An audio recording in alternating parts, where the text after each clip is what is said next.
അപ്പോൾ ഇതാ ഇന്ന് ഇതാണ് നമ്മുടെ ജ്യൂസ്. ഇതിൻ്റെ പേരെന്തായിരുന്നു? ഷമാമല്ലേ. അപ്പോൾ ഇതുകൊണ്ട് നമുക്ക് ജ്യൂസ് എടുക്കാം. നല്ല ഹെൽത്തി ആയിട്ടുള്ള ജ്യൂസാണ്. ഇതിലേക്ക് പിന്നെ വേണ്ടത് പാലാണ്. കട്ട് ചെയ്യില്ലേ, സെൻറ്ററിൽ കട്ട് ചെയ്യില്ല.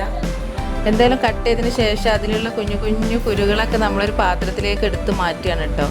ചെറിയ കുരുകളാണ്, കണ്ട അരിമണി പോലത്തെ കുരുകളാണ് കേട്ടോ. അപ്പോൾ അതൊക്കെ എടുത്ത് മാറ്റണം. നല്ലോണം അതെടുത്ത് മാറ്റിയതിന് ശേഷം നമ്മൾ ഒരു സ്പൂൺ ഉപയോഗിച്ചിട്ട് അതിൻ്റെ കാമ്പൊക്കെ ഒരു പാത്രത്തിലേക്ക് എടുത്ത് മാറ്റണം. എന്നിട്ട് മധുരത്തിന് വേണമെങ്കിൽ പഞ്ചസാര ചേർക്കുക, അല്ലെങ്കിൽ തേനോ ഈത്തപ്പഴം ഉണ്ടെങ്കിൽ ചേർക്കുക. ഞാൻ കുറച്ച് ഈത്തപ്പഴം ചേർത്തിട്ടുണ്ട്. പഞ്ചസാരൻ്റെ ഉപയോഗം നമുക്ക് ഒഴിവാക്കല്ലോ. അപ്പോൾ എന്തായാലും പാലും അതും കൂടി മിക്സ് ചെയ്തിട്ട് നമ്മൾ ജ്യൂസ് ഇവിടെ റെഡിയാക്കിയിട്ടുണ്ട്.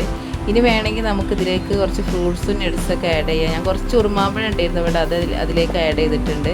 അതുപോലെ തന്നെ കുറച്ച് ബദാമും അണ്ടിപ്പരിപ്പ് ഇട്ടിട്ടുണ്ട്. അപ്പോൾ നമുക്ക് വേണമെങ്കിൽ ഇനി വേറെയും ഫ്രൂട്ട്സും നട്ട്സൊക്കെ ഇതിലേക്ക് ആഡ് ചെയ്യാം കേട്ടോ. നമ്മൾ ഷമാമത് അവിടെ റെഡി ആയിട്ടുണ്ട്. നമ്മളിത് ഇതേപോലെ ഇങ്ങനെ ഒന്ന് അടിച്ച് വെക്കാം.